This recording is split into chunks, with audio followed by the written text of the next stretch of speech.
సామాన్లు ఎందుకు అబ్బాయి? బాబాయ్ బేసిక్ గా అందరూ నేనే చాలా స్వీట్ అంటూ ఉంటారు. అమ్మా ఈ స్వీట్ ని ఆ స్వీట్ ని తట్టుకోవడం. ఓ పర్లేదమ్మా. పదేగా ఈ రోజు ఒక మంచి జోకు వెళ్ళలేదా అనుకున్నా, చెప్పేసింది జోక్. ఈ రోజు వంట కాకపోతే తన చేతుల మీదుగా తను చేస్తదంట ఓకే అని నాకు పర్సనల్ గా చెప్పింది, నీకు చెప్పలేక. ఎందుకంటే భయపడుతుంది నిన్ను చూస్తుంటే. ఓకే, ఆ 2 గిన్నెలు పొయ్యి మీద ఎక్కించండి అమ్మా, చెప్తాను. ఈవిడే పెట్టాలండి ఇతడి చేతుల గిన్నెలు మీదుగా 2. పండగ మరి. కార్తీక పౌర్ణమి అంటే చిన్నది ఇటు పెట్టమ్మా చెప్తా. ఇటురాను. ఈ చిన్న గిన్నెలో కొంచెం నీళ్ళు వేసి క్యాబేజీ వేసేద్దాం. క్యాబేజీలో సల్ఫర్ ఉంటుంది కదమ్మా, కాబట్టి ఒక చిన్న వాసన ఉంటుంది. ఆ వాసన పూర్తిగా పోవాలి. ఆల్రెడీ బాగా తురిమి బాగా కడిగి తెచ్చాను, కాబట్టి నీళ్ళు వేసి కాసేపు మరిగిస్తే ఆ వాసన అంతా పోతుంది. వాటర్ అసలు మామూలుగా మాట్లాడట్లేదు ఇంగ్లీష్. కొంచెం నీళ్ళు వేసి క్యాబేజీ వేసేయండి అమ్మా. అబ్బాయి ఇవాళ ఒకటి గమనించలేదు నువ్వు. ఏంటి నీ చేతి మీద టాటూ? ఏంటి నేను వచ్చిన వేళ విశేషం నీకు డ్రెస్ మార్చారు. అది కరెక్టే. ఎప్పుడు చూడు అదే నిక్కరు. బాబాయ్ చాలా చాలమ్మా, ఈ క్యాబేజీ వేసి పొయ్యి వెలిగించే. ఒక్కొక్కసారి డ్రెస్ చికాకు పడుతుంటది, ఎప్పుడు నిన్నే వేసుకోవాలి. అంత టూ మచ్ ఆఫ్ అది అయిపోయింది. ఓకే, ఈ క్యాబేజ్ అందులో వేసేయండి. వేసే తల్లి. వంటింట్లోకి వెళ్తుంటావమ్మా? వెళ్తూ ఉంటుంది బాబాయ్. అప్పుడప్పుడు ఏంటంటే మంచి నీళ్ళకి లేకపోతే సింకులో చేయి కడుక్కోవడానికి వెళ్తుంది బాబాయ్. అంటే ఈయన రోజు వచ్చి చూస్తున్నారు, సో అందుకని అంత కరెక్ట్ గా చెప్పగలను. వెలిగించండి.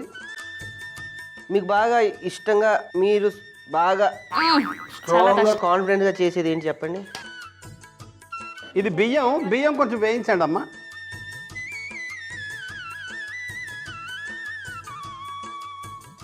బంగారం రంగు వచ్చే వరకు వేయించండి అమ్మా.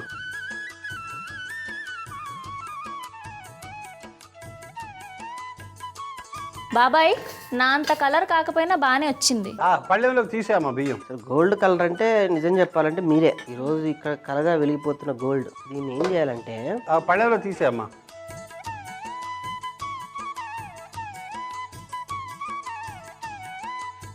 దీన్ని కాసేపు ఆగి నలగొడదాం, కానీ అందులో కొంచెం నీళ్ళు వేయండి అమ్మా, చెప్తాను. చాలమ్మా. ఓకే, ఇప్పుడు పొయ్యి వెలిగించండి. ఆ పాలు వేసేయండి అమ్మా. నీళ్ళు ఎందుకు వేసానంటే అడుగు అంటిపోద్ది, లేకపోతే 2 చేతులతో పాలు జాగ్రత్తగా వేయమ్మా.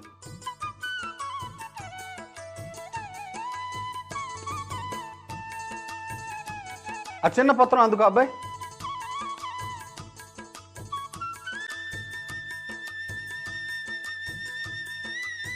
ఈ బియ్యం ఇందులో వేసి నలగొట్టే.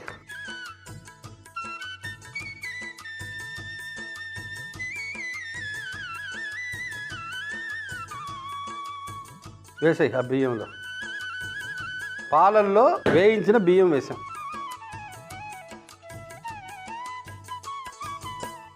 చక్కెర వేయండి. పంచదార. Condensed milk. ఇస్మహత్తి కండెన్స్డ్ మిల్క్.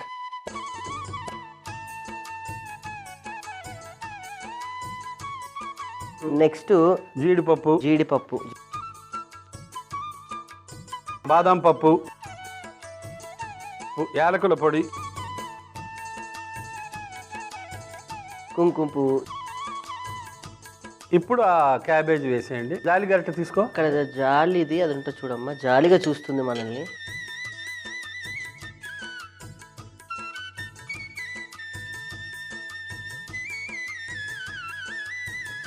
క్యాబేజీ అనే పేరు ఎలా వచ్చిందో తెలుసమ్మా? మొగుడు క్యాబే అన్నాడు, భార్య జీ బోలియే అన్నది. 2 కలిపితే క్యాబేజీ అని వచ్చింది.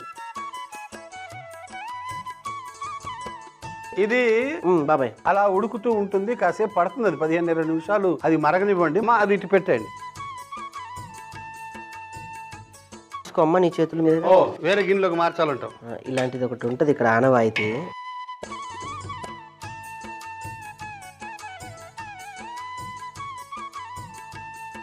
క్యాబేజీ పాల పాయసం ఎలా తయారు చేశామంటే, ముందుగా చిన్న గిన్నెలో క్యాబేజీ నీళ్లు పోసి బాగా ఉడికించాలి. మరో గిన్నెలో బియ్యం వేసి బాగా వేయించి తీసి రోట్లో వేసి దంచుకోవాలి. తర్వాత అదే గిన్నెలో నీళ్లు పాలు పోసి మరిగించిన తర్వాత రోట్లో దంచుకున్న బియ్యం వేసి 10 నిమిషాలు ఉడికించి అందులో పంచదార, కండెన్స్డ్ మిల్క్, జీడిపప్పు, బాదం పప్పు, యాలకుల పొడి, కుంకుమ పువ్వు, ముందుగా ఉడికించిన క్యాబేజీ వేసి మరో 20 నిమిషాల పాటు ఉడికించుకుంటే క్యాబేజీ పాల పాయసం రెడీ.